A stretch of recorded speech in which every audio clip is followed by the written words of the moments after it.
polémico, me refiero al de Cristian Campos y el cierre de la investigación contra el actor de parte de la denuncia de Rafaela Di Girolamo, hija de la actriz Claudia Di Girolamo, por supuesto, por delitos sexuales en su contra. Estamos con Imay Ortiz, ex fiscal. Qué gusto tenerte nuevamente en el Buenos Días a Todos. Y queremos, Alberto, primero que expliques este caso para entenderlo bien en la denuncia que hizo Rafaela Di Girolamo al actor Cristian Campos. Lo primero que quiero señalar es que este es un tema que tenemos que tratar con mucha seriedad, por supuesto, con mucho respeto, con mucho cuidado. Acá hay denuncias de abuso sexual y por lo mismo nosotros vamos a ser muy cuidadosos en cómo vamos a tratar este caso.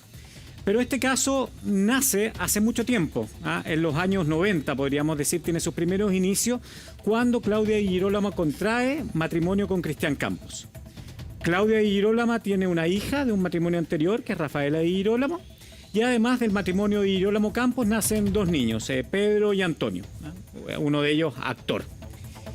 Rafaela Di Girolamo, muchos años después, comenta y le comenta a Cristian Campos, su padrastro, que ella había sido abusada por él. Y eso es lo que cuenta Cristian Campos, que porque ella lo habría recordado. Que lo habría recordado o que nunca lo olvidó y la verdad que lo pudo vocalizar. El abuso, aquí tenemos a Imay Ortiz que después nos va a poder hablar un poco más de la víctima de abuso.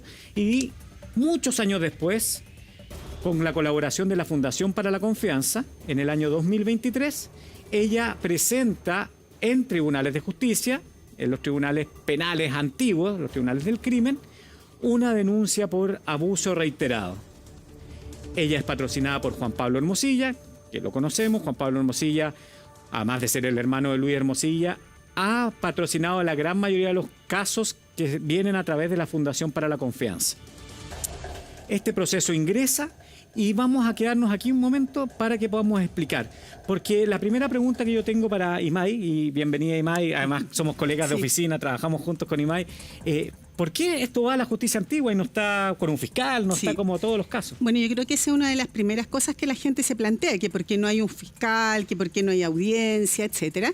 Y lo que sucede es que acá, como son muy antiguos los hechos, estos se investigan de acuerdo a la justicia antigua, es decir, de acuerdo al Código de Procedimiento Penal. Entonces, yo también tuve que volver un poquito al Pleistoceno tardío, o sea, cuando estudié esto, que dejó de estar vigente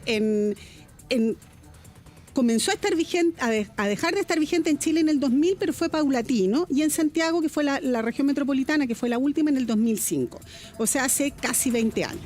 Pero como los hechos sucedieron previo a esta fecha, por lo tanto, se investigan con el procedimiento antiguo, que era un procedimiento radicalmente distinto. O sea, en este procedimiento quien investiga es el juez, que realiza primero una investigación que es secreta. Hoy día no es secreta para los intervinientes, solo para los terceros, es secreta, y luego cuando termina esa investigación, que se llama sumario, el tribunal cierra la investigación, que es la etapa en que estamos ahora, y pasa a una etapa de plenario, pero antes él puede tomar decisiones. Si pasa a plenario o sobresee, y el Código de Procedimiento Penal establecía causas de sobreseimiento. Ahora, lo distinto del sistema actual es que el mismo juez que investigaba se cambiaba de rol y se convertía en el juez que juzgaba. Eso no pasaba en ninguna parte del mundo. Este es un sistema era anacrónico. Como ha pasado mucho tiempo, uno se olvida y no sabe lo que tenía antes. Yo creo que es bueno recordarlo un poquito para valorar lo que tenemos hoy día, por muy malo que funcione. ¿No? O sea, era secreto, no había derecho a la defensa penal pública todo como por hoy día. Escrito también, ¿no? Era, por supuesto, todo por escrito, muy formal. O sea, ayer leía palabras como providencias o autos, que eso no existe.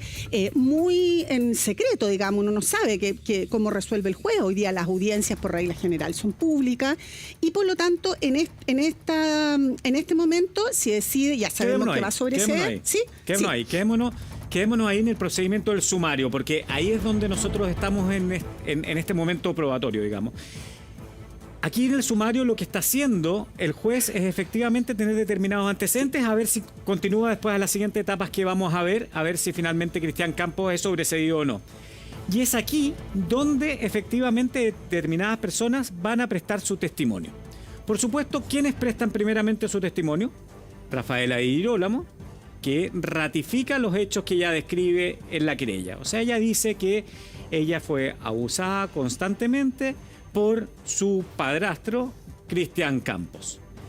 También da declaraciones como en calidad de testigo la madre, Claudia Di Girolamo.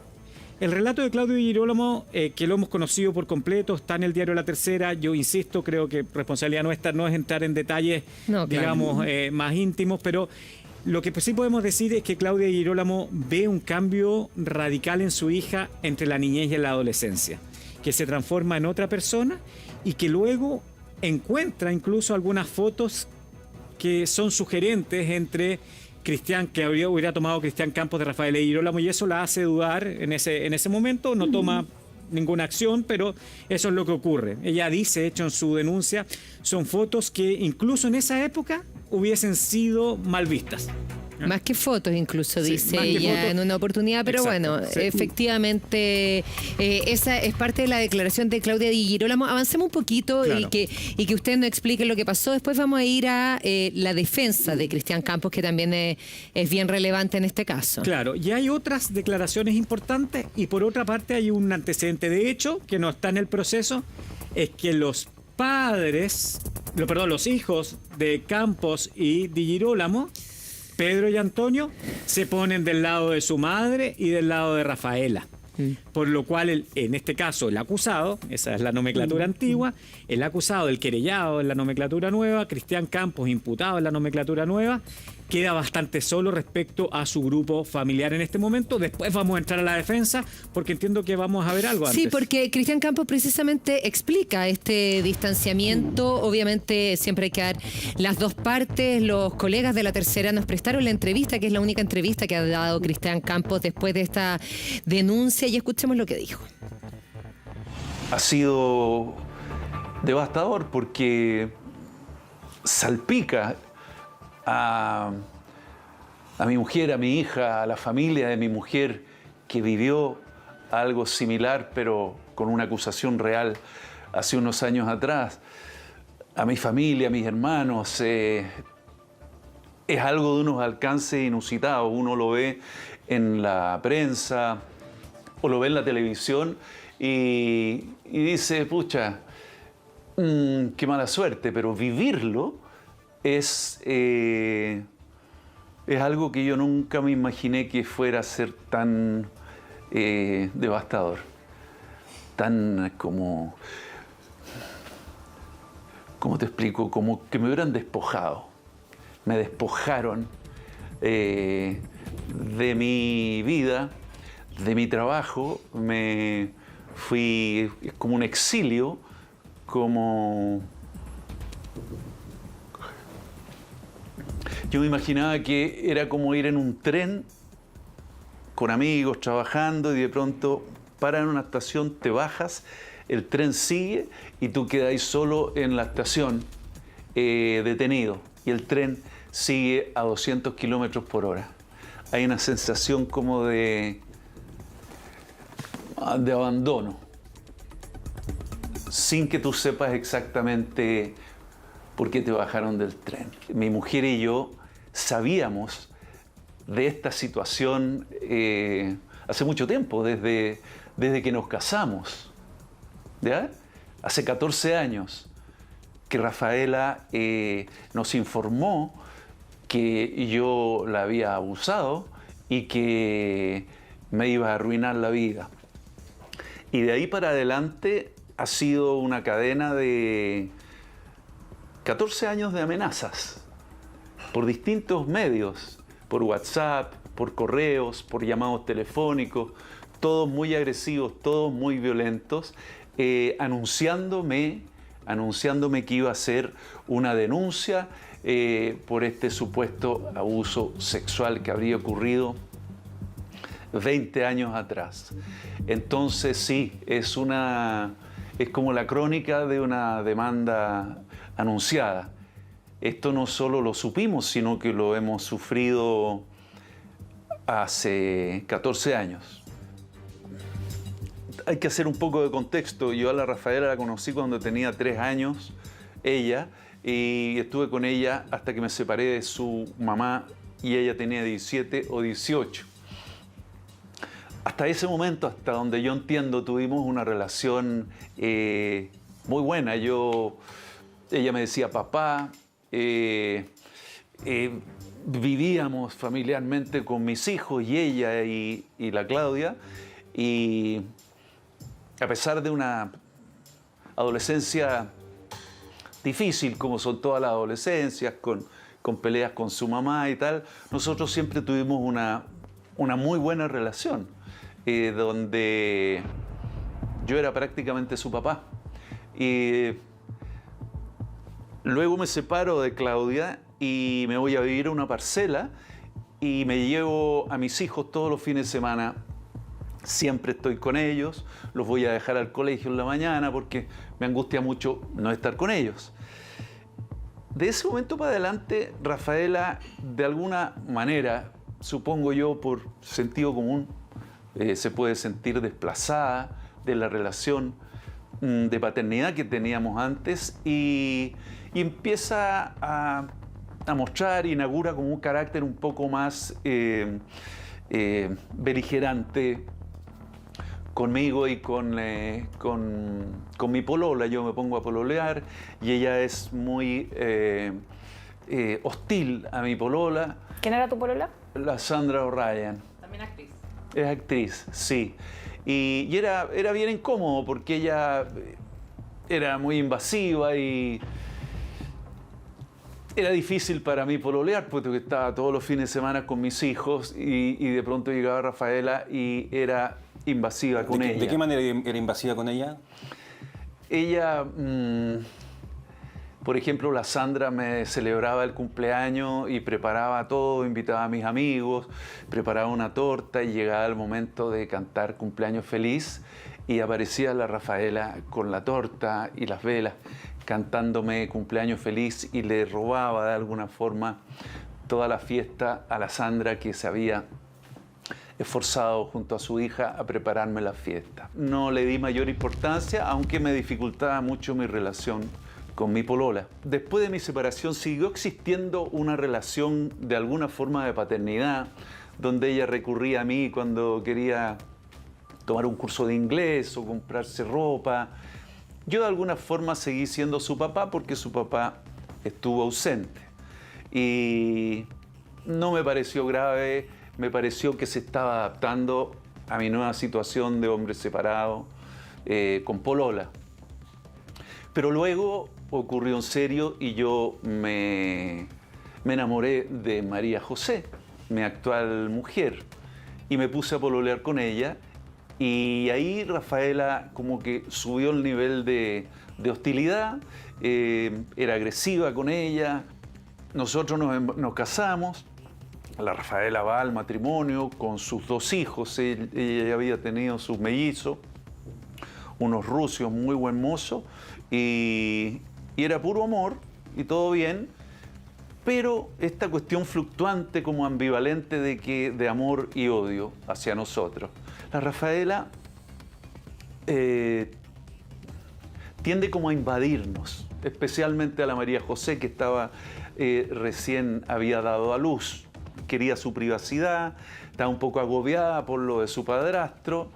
En esa época yo doy una entrevista contando lo dichoso que estoy por haber tenido a mi primera hija mujer. Eso la ofende de alguna manera a ella y el clima está muy enrarecido. Mi mujer está muy agobiada, está dando papa. La Rafaela exige atención, me pide que vayamos a comprar un bolso para regalarle a mi hija. Vamos, elegimos el bolso, lo pago yo, me lo llevo, interrumpimos a la María José, hasta que la María José se aburre y le pide que no vuelva a la casa sin ser invitada, porque estamos en un momento privado difícil. Y bueno, se ofende Rafaela y se va y perdemos contacto con ella.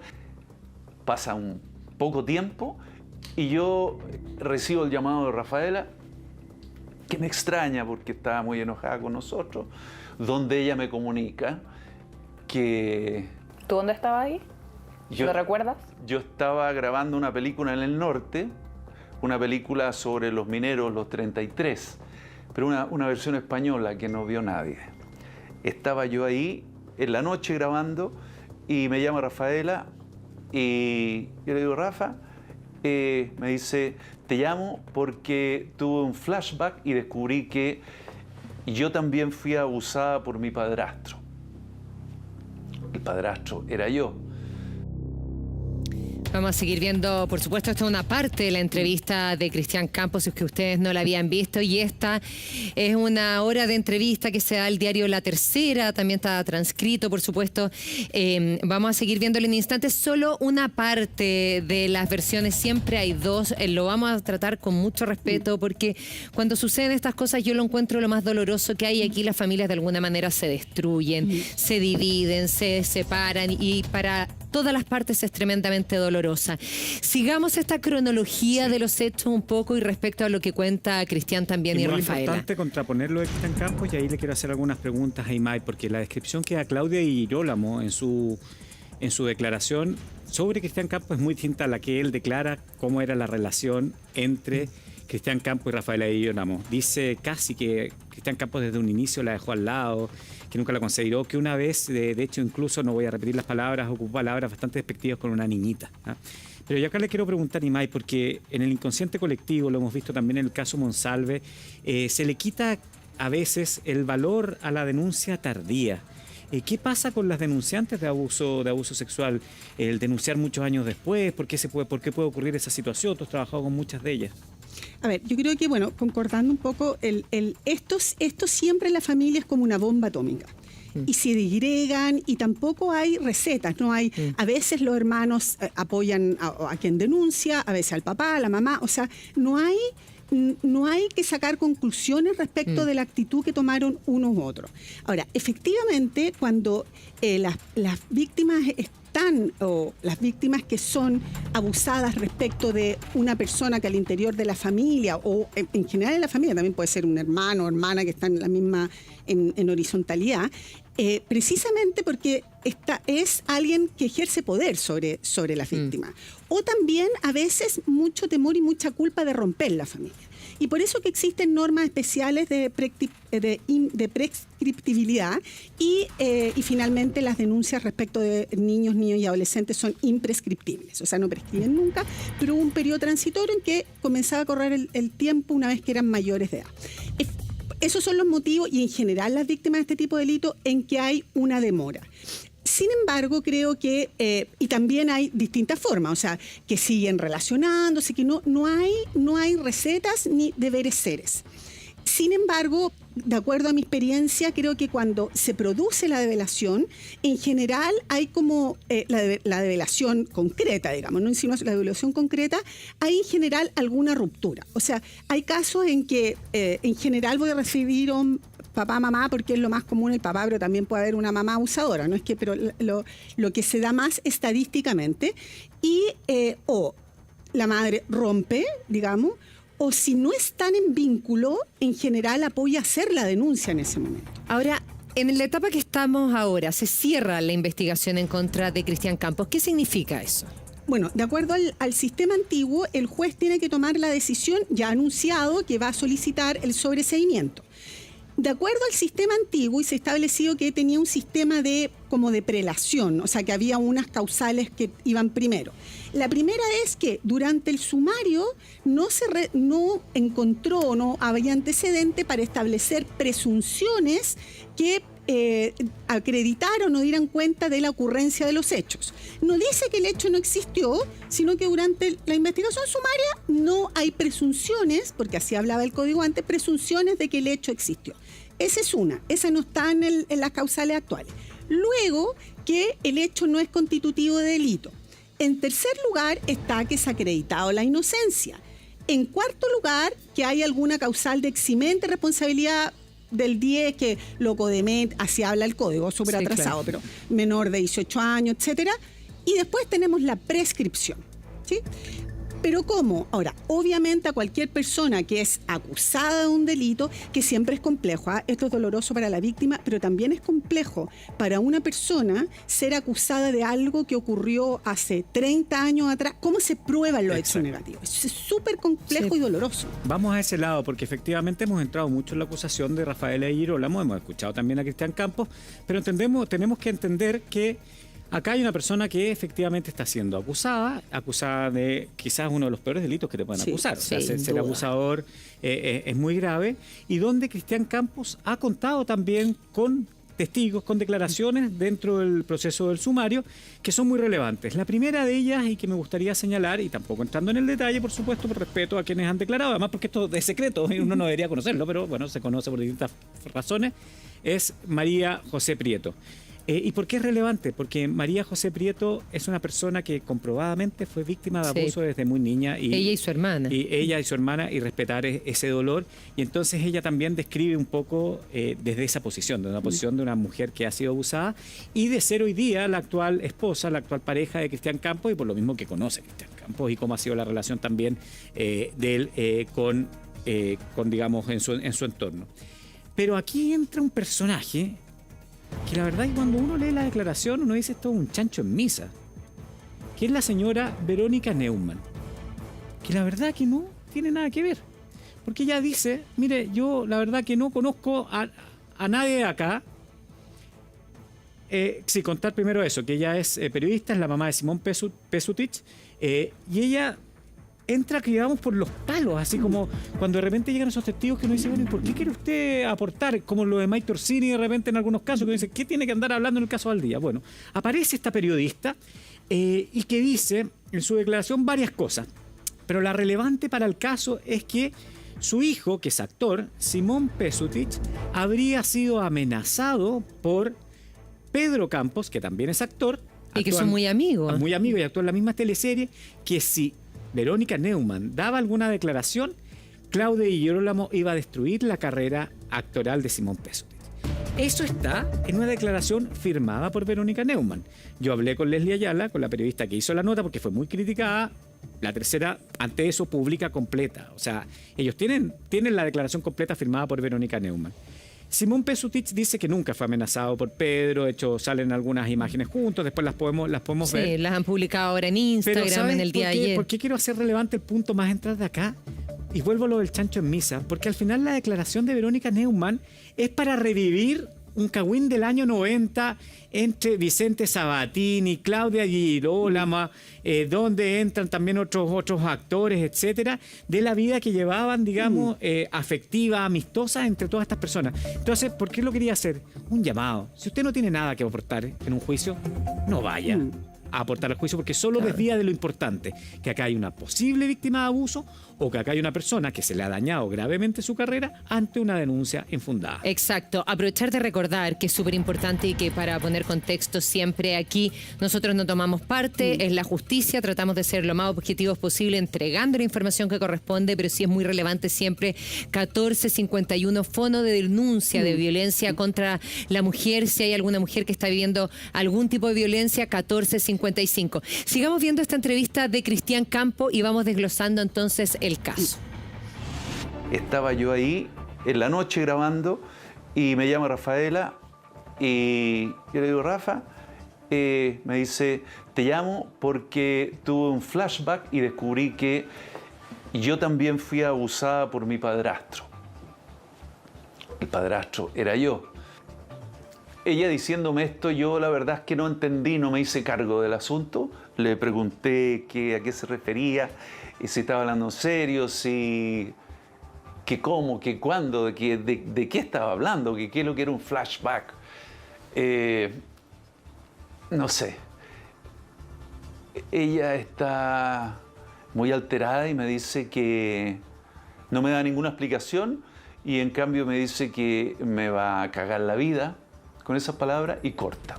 Empieza una cadena de mensajes de ella hacia mí, amenazándome.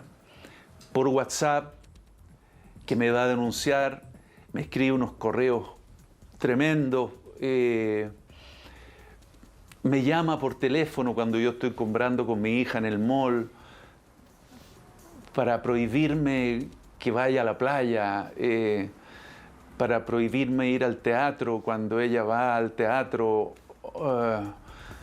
Una serie de agresiones que yo no sé mucho cómo manejar. Porque del momento en que ella descubre con su flashback que fue abusada, no me denuncia, ni le advierte a nadie, ni a su madre, ni a su hermano, ni a nadie, sino que se dedica a amenazarme con estos mensajes, ¿no?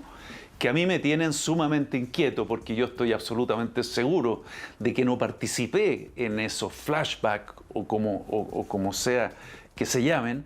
Estoy seguro que jamás hice algo ni siquiera parecido que pudiera ser interpretado como eso, y yo tampoco reacciono y le digo a mi mujer: compremos algo de tiempo, esperemos que nuestra hija crezca.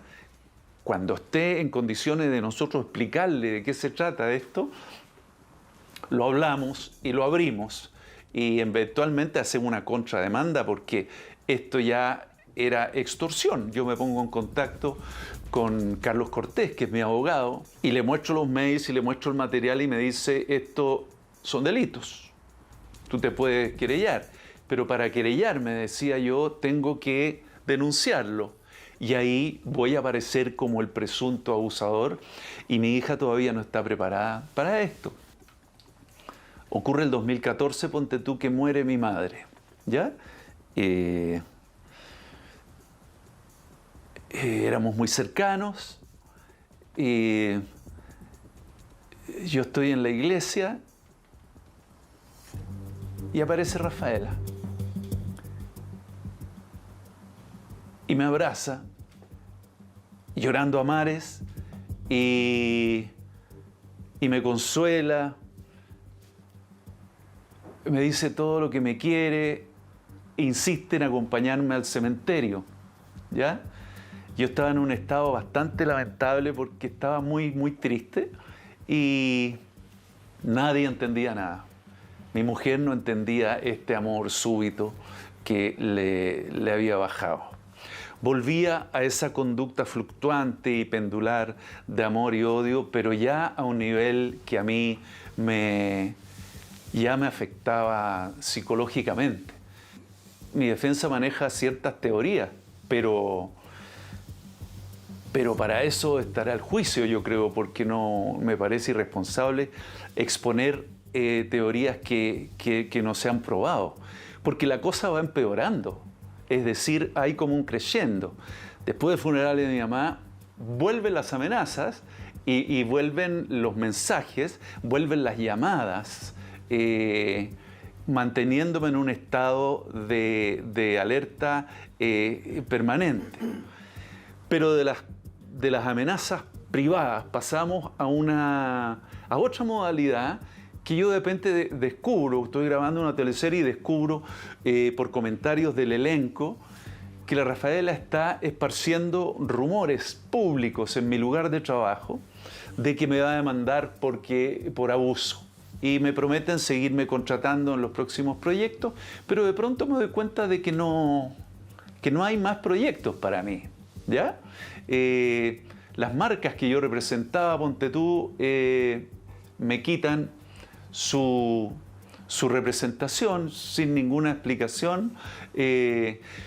Productoras audiovisuales con las que yo había trabajado y había trabajado muy bien y que habían quedado tan bien de incluirme en próximos elencos, dejan de contestarme los llamados y de pronto, para solucionar mi cesantía, invento un monólogo y nos preparamos para hacer una próxima temporada cuando la Rafaela le informa a mi hijo Antonio que no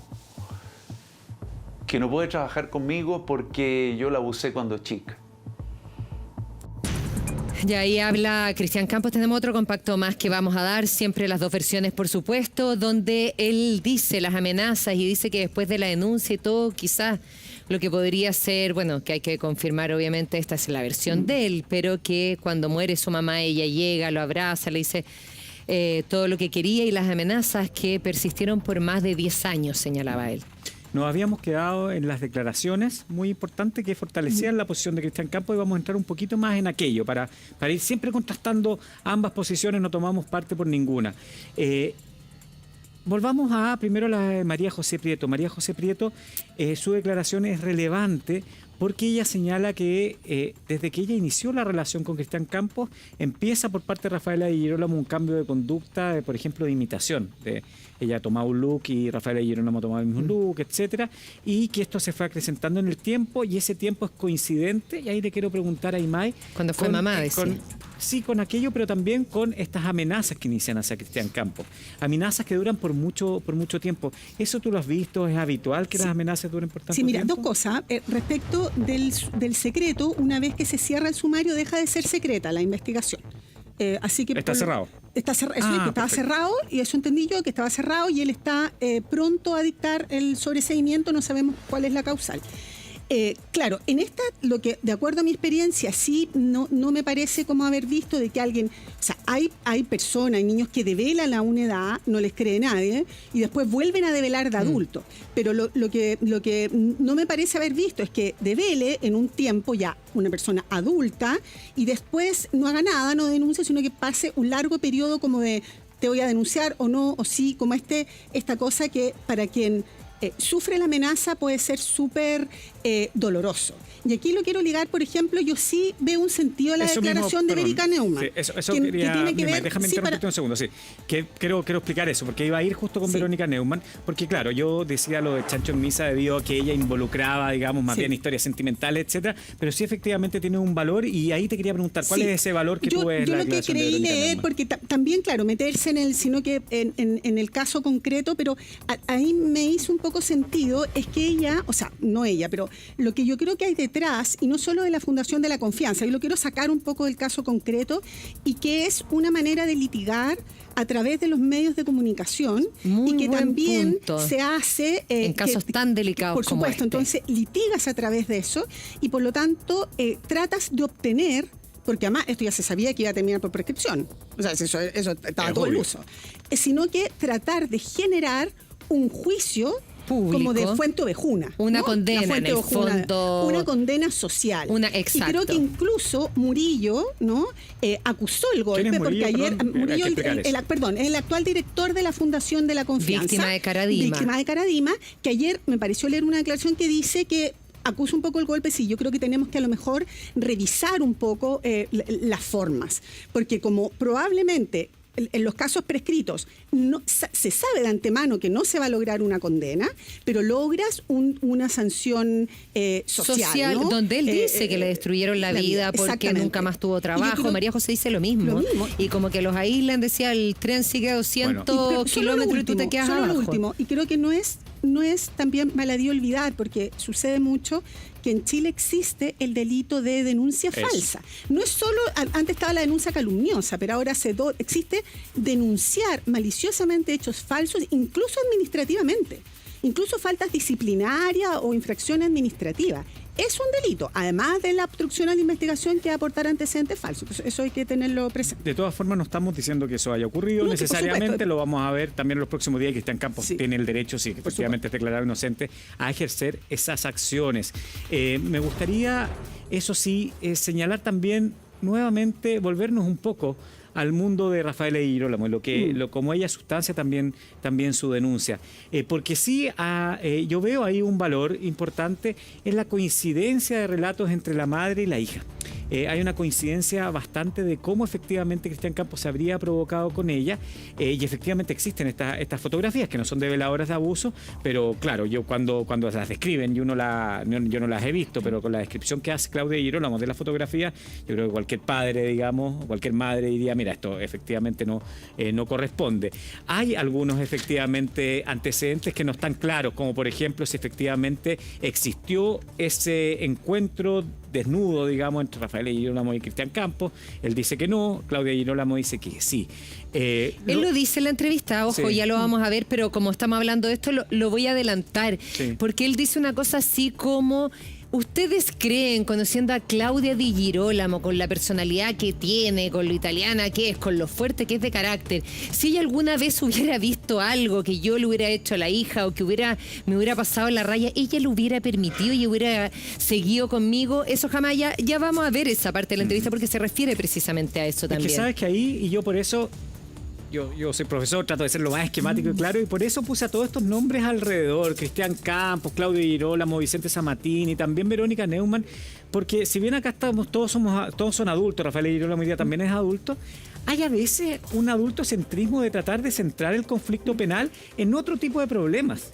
O sea, acá hay mucho de palos que van de Claudia Di Girolamo hacia Cristian Campos, de Cristian Campos hacia Claudia Di Girolamo, de la Verónica Neumann a Claudia Di Girolamo, o sea, y como con cosas distintas, denostándose, etcétera, que no tienen nada que ver. Porque si fuera verdad que acá hay una víctima, estos adultos, más adultos, digamos, que ya son personas muy mayores, a muchos de ellos, nos están poniendo al centro a la preocupación de la víctima o a la preocupación de alguien que también puede ser víctima como Cristian Oye, Campos. Creo que tratan yo de te quiero desviar la agregar atención. uno. Efectivamente, estoy súper de acuerdo con lo que dice, que nadie está poniendo al centro a la denunciante, que podría ser víctima, y eso la justicia La la que tiene justicia que lo verá. determinar, va a haber un sobreseimiento. Pero ojo, tampoco una menor de edad. Aquí yo encuentro que no se ha protegido por lo público que se han hecho las declaraciones Toda a alguien la que razón, va Mari. al colegio y le arruinas la vida de alguna manera. Sigamos viendo qué dijo, Perdón, ahí porque estamos Cristian hablando de la Campos hija menor de precisamente edad de Cristian sí, Campos, se como diría refiere José. Cristian Campos a su hija menor de edad en esta entrevista. Toda la razón, Mario. Claudia Di Girolamo, la mamá de Rafaela, llama a Halpern para decirle que no puede contratarme porque yo soy un abusador. Entonces ahí me queda clarísimo que ya no solamente me están amenazando, sino que están obstruyendo directamente mi trabajo. ¿Cómo fue la conversación con tu hijo cuando Antonio se entera de lo que le dice Rafaela? ¿Cómo después él conversa contigo? Y Pedro también, ¿cómo de alguna forma no sé si encaran, pero te dicen de que saben esta información? Sí, sí. Algo atroz, porque no...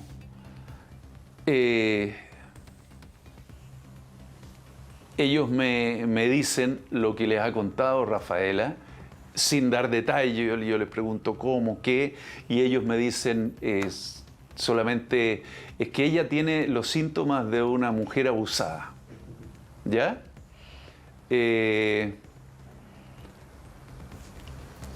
Yo que no puedo decir nada ante eso, pues yo soy un actor de teleserie, yo no soy un especialista en el tema. Ella, sin embargo, es especialista en el tema, ella conocerá los síntomas de una mujer abusada. Pero yo pienso, ¿qué síntomas tengo yo de abusador? ¿Qué síntomas ven ellos de abusador en mí después de una vida juntos? Y Antonio me dice, yo no voy a seguir trabajando contigo. Yo digo, eso no se hace, estamos trabajando juntos. Tenemos temporada la próxima semana en el Ictus.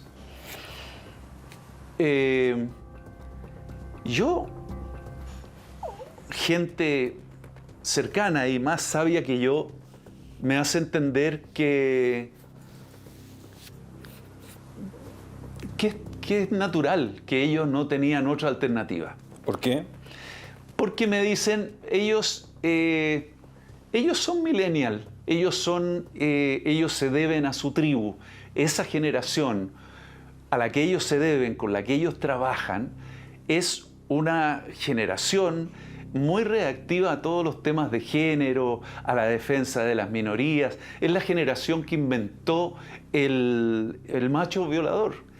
Con esa explicación me tranquilizo, pensando que ellos, de verdad, en el fondo, no pueden creer que yo sea capaz de hacerle algo así a su hermana. Pienso que es un apoyo más testimonial, más generacional, siendo muy importante denunciar y siendo muy importante para que la persona abusada se sane. Es muy importante caer en cuenta que hay un porcentaje mínimo, si tú quieres, de denuncias falsas que causan mucho dolor y que destruyen familias enteras. Hay funas, hay cancelaciones, hay condenas de gente que va a la cárcel por acusaciones que luego se descubren que fueron mentiras, de una mujer que estaba despechada o tenía algún severo desequilibrio de la personalidad. Yo me hice psicoanálisis muchos años, después que pasó esta denuncia, volví, es una eminencia, es un profesor de la Universidad de Chile, un psicoanalista. Analizamos por todos lados el asunto y no hay ninguna posibilidad ni siquiera de una mala interpretación, porque estamos hablando de que yo estoy acusado de que hice una sucesión de abusos durante varios años. Entonces aquí no es cuestión de que se confundió porque se sentó en las rodillas del tío y se sintió abusada. Acá me acusan de una secuencia de abusos que no existieron en ningún sentido, nunca. Porque no había posibilidad de que existiera, porque yo jamás abusaría de nadie. No soy así. Ya, aquí, bueno, desglosar hartas cosas de las que dice Cristian Campos, pero lo doloroso que es como una familia se quiebra, porque quieras o no, uno tiene que tomar postura por uno. Está la hermana, está la mamá, el papá por otro lado, pero... Y estas cosas, claro, también la demora. Finalmente, tú nos dices, va a haber un sobreseimiento del caso, pero aquí ya al final se arruinaron todos. Yo en O eso sea, es que es muy duro. Le quería hacer una pregunta, ay, Mani, que estaremos tan coordinados, Mari, pero justo le quiero preguntar acerca del sobreseimiento, porque Juan Pablo Hermosilla o la Fundación para la Confianza deslizaba que era muy distinto el quedar sobreseído por prescripción que por inocencia. ¿Qué opinas tú de aquello? Efectivamente, si se dice, mira, no, esto no vamos a seguir adelante porque está prescrito, es tan distinto que digan, no lo vamos a hacer porque él es inocente, porque comprobamos la inocencia. Bueno, quedó así en el caso Caradima, digamos. ¿Cómo fue en el caso Caradima? El caso Caradima quedó por prescripción, pero por eso es que ellos pudieron demandar civilmente y demandaron a la iglesia, no me acuerdo exactamente, pero como que se quedaron establecidos los hechos que habían ocurrido, pero estaban prescritos. O sea, a ver, expliquémosle a la gente con pera y manzana. Sí. Entonces, en el sumario, el juez podría llegar a la conclusión de que existen determinados hechos que podrían ser constitutivos de delito, pero dice, por el tiempo no puedo seguir adelante. Sí, pero eso está en tercer lugar. Ya, pero ¿podría declararse una especie de culpabilidad de Cristian Campos en que esta etapa? No hay nunca culpabilidad. Eso. No hay nunca hay? Culpabilidad. Lo que él podría, de acuerdo al sistema antiguo, es, en primer lugar, decir que durante el sumario no se lograron construir presunciones que permitan presunciones de la existencia del hecho denunciado. Eso es lo primero. O sea, no sabemos qué es el equivalente al no perseverar actual. Claro, claro. No sabemos, no hay antecedentes suficientes. El número que viene después es que la no existencia del delito. O sea, durante esa podríamos decir es la mejor alternativa para Cristian Campos. La primera también, porque también es difícil que un juez diga no existe el delito, porque es como decir... O sea, no le creo nada a la víctima, que es muy difícil tomar esa posición, ¿no? Sobre todo porque también tiene que ver con el tiempo. O sea, la prueba testimonial es muy falible. O sea, claro. Muy lo que tú te acuerdas o no. O sea, yo estoy seguro que si ustedes declaran que hicieron ayer, todos dirían una cosa distinta. De hecho, por eso es tan importante en este caso la prueba biológica y la prueba científica. Y esas se pierden. Entonces, bueno, la segunda, o sea, la tercera es que se acreditó la inocencia. O sea, que tiene que ver, o sea, que a lo mejor existió el delito, pero que él no fue. Y después vienen otras, como que está exento de responsabilidad. Pero a tu juicio... y después viene la prescripción. Ya. O sea, a tu juicio, todos los escenarios serían más bien favorables a Cristian Campos. Sí, siempre es favorable. Ahora, también es importante cómo redacta la resolución.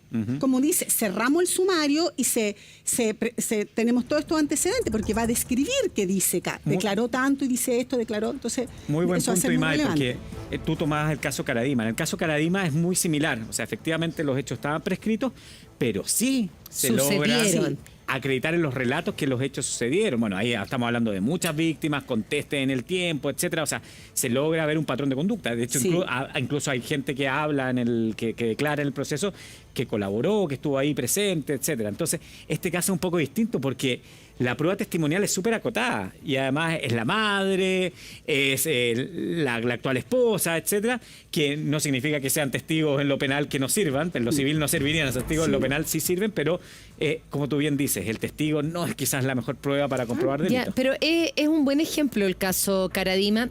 A ver, no es un buen ejemplo en el sentido que hay muchas víctimas. Aquí sería una la que denuncia y siempre es más fácil cuando hay más de una que denuncia, pero sí adultos que son los que denuncian.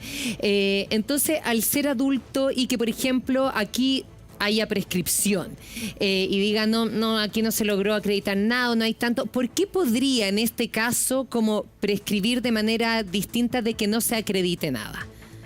Porque están en ese orden. Entonces, primero el juez tiene que ver y decir, no, en realidad, lo primero, en el sumario sí se pudieron construir presunciones de que había de que el hecho ocurrió y por lo tanto pasamos a plenario. No dicta sentencia en ningún caso. Entonces, esta segunda etapa pasaríamos acá. Que no la ¿cierto? vamos a tener en este caso. Y por lo tanto yo lo acusaría, llegamos ahí. Pero después dice eso, pero después dice, pero está prescrito. O sea, el sumario, hay algunas presunciones. Ya. Si esto no Por eso es tan importante lo que diga el juez. Pasaríamos. ¿Cómo lo describa? No existió el delito. O sea, aunque no estuviera prescrito, no seguiríamos al plenario. Ya. Está acreditada la inocencia. Tampoco pasaríamos al plenario, ¿no? Y las otras que no tienen mucho que ver con esto.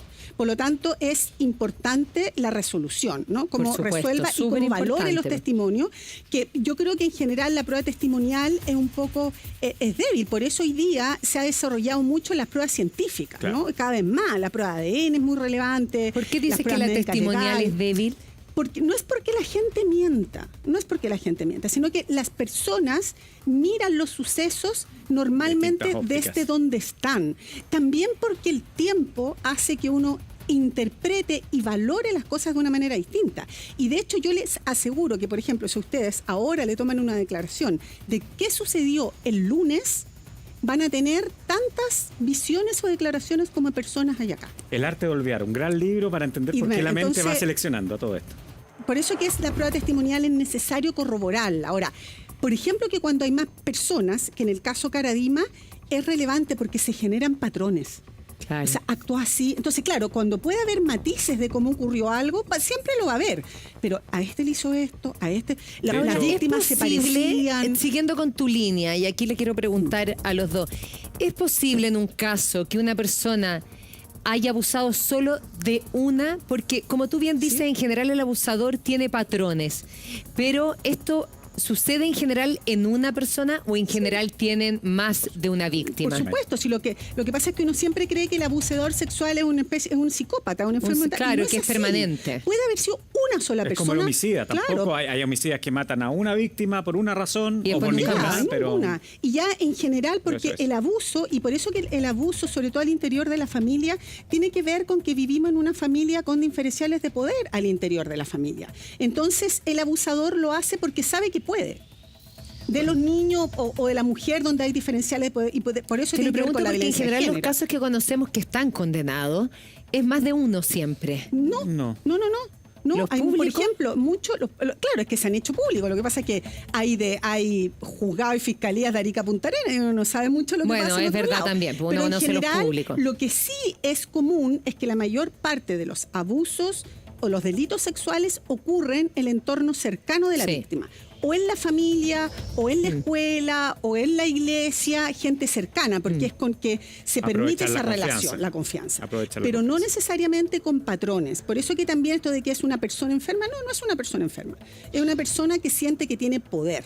O sea, tal como se dice que la ocasión hace al ladrón, también hace al abusador. Y por eso puede haber sido un hecho, pero puede ser un hecho que sea muy grave y que evidentemente esto es un delito. Muy importante también señalar que tal como esto había afectado a los entornos familiares, también ha afectado a amistades, ha afectado a relaciones que ya vienen en la tercera generación de esta historia, digamos. En el caso de Pedro, en el caso de Antonio Campos y en el caso de Simón Pesutich. Nuevamente dos familias actorales donde ellos son efectivamente amigos, han estudiado juntos, trabajan juntos, y Cristian Campos dice que ellos son millennial, que ellos entienden las cosas distintas, que por eso se ponen en el lado de Rafaela, porque ellos tienen esa conducta más bien del macho opresor, de las tesis, etcétera. Trata como de esbozar eso, y finalmente se produce además con la declaración de Verónica Neumann no un incordio, porque se apoyan finalmente, pero una tensión en esta amistad entre Pedro y Simón Pesutich. No sé si también podemos hablar un poco de eso. Ahora, a mí me impacta mucho una cosa, y con todo respeto, insisto, porque encuentro que hay tanto dolor a cada familia, pero qué duro, porque aquí estamos hablando de dos hijos muy cercanos a Cristian Campos. Eran tan Antonio cercanos. trabajaba con Cristian Campos. O sea, eso te iba a decir, eran tan cercanos que trabajaban y uno de sus hijos era el director. De hecho, uno siempre ha sabido que, claro, que cuestiónale cualquier cosa a Cristian Campos, pero que era muy buen papá con sus hijos, al menos. O sea, eso era muy cercano y que se querían mucho. Entonces aquí... Qué complejo, porque claro, ¿cómo no les vas a creer a tu hermana por un lado, a quien apoyas? No te puedes quedar desde los dos lados porque es algo tan delicado y tan duro, pero en el fondo de ser tu papá toda una vida juntos, amigos, cercanos, que trabajas con él, de repente se provoca esto que claro, que tienes que tomar partido. Con Imai, porque en el ejercicio profesional eso nos pasa mucho. Que por ejemplo llega una denuncia, puede ser penal, civil, etcétera, de familia ni hablar, donde finalmente hay personas que empiezan a tomar partido, porque es muy difícil no tomar partido. O sea, piensa normalmente, por ejemplo, en el caso de un divorcio, el hijo que queda viviendo con la mamá y que tiende a tomar parte por la mamá, pero después toma parte por el papá y se destruyen las familias, etcétera. Bueno, en estos casos, ¿cómo ves tú, porque los conoces, cómo ves tú la afectación que se da al grupo familiar, al entorno incluso de amistades, al entorno laboral de las personas? ¿Cuál es el impacto de una denuncia de abuso? Bueno, esto pasa, claro, porque en este caso son personas conocidas, pero esto pasa en la mayor parte de los casos donde el denunciado y la víctima, o sea, la persona afectada y el denunciado en un entorno familiar. Ahora, por distintas cosas, como dice Alberto, o sea, por herencia, por divorcio, por lo tanto uno podría concluir que en realidad la familia Telerín, se me cayó el carné con lo de la familia Telerín, pero es como lo menos estas familias idílicas que no hay conflictos, y también el tema es cómo lo superan. Ahora, pero esto es muy frecuente. Ay, no, yo lo encuentro tremendo. Pero acá, por ejemplo, yo no estoy diciendo, estoy poniendo el caso de Cristian Campos para otras personas que viven eso, porque acá recordemos, Fono denuncia 1455, si usted está sufriendo violencia contra la mujer puede denunciar ahí. Y obviamente que se ha avanzado mucho en creerle a las mujeres, lo que a mí me parece maravilloso, pero también hay casos que no han sido ciertos y que los hemos conocido, de actores públicos que después se han desdicho, que después se ha demostrado que no eran verdad, pero te arruinan la vida igual. Sí. Y en esa pasada yo encuentro que nuestro país sí tiene algo muy, yo no sé cómo en los otros lados, pero muy jodido, que aquí hay una sanción social que te condena mucho antes que hayas tenido la oportunidad de defenderte. Y ahí Cristian Campos lo hizo, se quedó cesante en la mejor etapa de su vida, cuando venían los buenos papeles, también de una entrevista a María José, que a ella le rebotó y lo mismo, le quitaron todas las marcas, todo ha pasado. Entonces, que parte de lo que hace la Fundación de la Confianza también es tirar y hacer públicas estas denuncias antes de que haya una condena o haya un proceso judicial como corresponde. Pero ¿cómo se defiende una persona de esto? Por ejemplo, si aquí sale y ya está prescrito. Sí. Está prescrito, pero no se puede decir ni que es inocente, que es culpable. ¿Cómo recupera la vida esa persona? ¿Cómo puede demostrar que es inocente y que salga a la calle y que no lo miren hacia tú abusaste, tú no sé qué, pero te liquidaron la vida? Antes de la respuesta de Imai, creo que ahí tú entras a un punto muy importante que tiene que ver con la ética profesional. Yo considero que cuando estamos ante estos casos, los medios no ayudan. No ayudan porque pueden destruir efectivamente una carrera y tampoco ayudan a la víctima porque la revictimizan. Veamos lo que ha pasado incluso en redes sociales con la posible víctima de Manuel Monsalve. O sea, cómo tratan a esa mujer en redes sociales. La tratan de todo, que es agente, la consecuencia que es agente de inteligencia hasta que es la peor de la peor. Entonces, ojo con aquello. O sea, creo que aquí tiene que haber una autocrítica de la Fundación para la Confianza, al menos de ellos, en cuanto a mediatizar estos casos. Distinto, porque eso, yo mediatizo los casos de corrupción, distinto a un caso de corrupción, que es un caso de dinero público, etcétera, donde hay elecciones populares, creo que es distinto, porque aquí el daño que se puede hacer mucho para ambos es muy grande. Entonces, ahí quería ir a volver a Imai, ¿cómo lo ves tú? ¿Cómo ves tú efectivamente el manejo de estos casos en el espectro público? ¿Cómo lo debiéramos abordar también los medios de comunicación? Creo que es importante. Yo creo que hay dos cosas. Una, que yo creo que tenemos que revalorizar ciertos derechos fundamentales, ¿no? Yo en algún minuto escuché a propósito de los migrantes, ¿no? Cómo se pierde el valor de los derechos humanos, pero respecto de cada una de las personas y de todas las personas. Y en eso está la presunción de inocencia, como un valor que no es de las buenas personas, es un valor del ser humano en su naturaleza, en su condición de humano. Y ahí, relacionado con eso, el yo te creo. El yo te creo es una consigna y ahí se produjo una confusión que marcó una decisión política, que es la decisión política de que los órganos del Estado modificaran sus formas de hacer justicia y de investigar en el caso de las causas penales, y que por lo tanto asumieran que vivimos en una sociedad que se estructura en relaciones diferenciales de poder entre hombres y mujeres, en que existen estereotipos, en que existen sesgos, en que existen roles, mandatos. Toman conciencia que existen, dicen ponerse los lentes de género, yo diría que sacarse los lentes del prejuicio y por lo tanto juzgar e investigar desprovisto de todo. El concepto de la mala víctima, por ejemplo, que una víctima siempre llora, no siempre llora. Entonces, solo déjame terminar.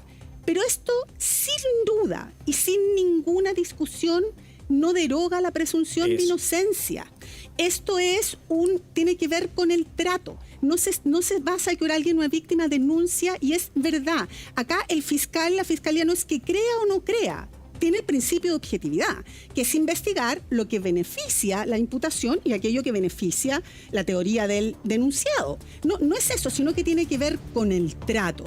Y no partir como no creyéndole, sino que tomar esta actitud objetiva y partir de la base de que hay prejuicio, estereotipo, que la gente dice, ya, pero ¿para qué salió sola a la 1 de la mañana? ¿Pero para qué se pone mil? Claro. ¿Pero cómo va a comer con el jefe? Que ha sido, y a propósito de la víctima de Monsalvo, incluso gente que son feministas, durante mucho tiempo, un juicio tremendo.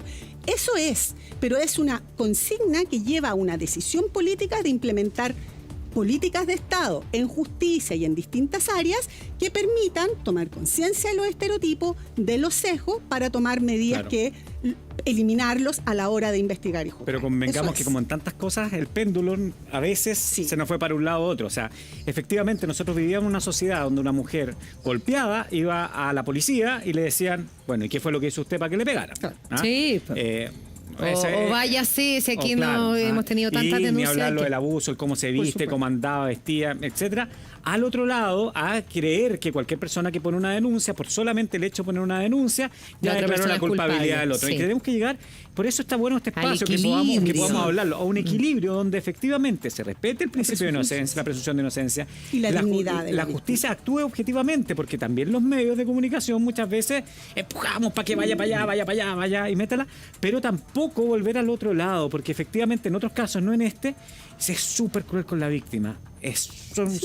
Somos brutales con la víctima, de cómo se traten. Veámoslo en el caso de Valdivia, o veámoslo en el caso de Juan Pablo López, o sea, no sé, Juan Pablo López, Nicolás López. De Nicolás López, donde incluso la abogada decía que no, y las víctimas acá lo que estaban buscando era un papel, aquí o allá. O sea, por favor.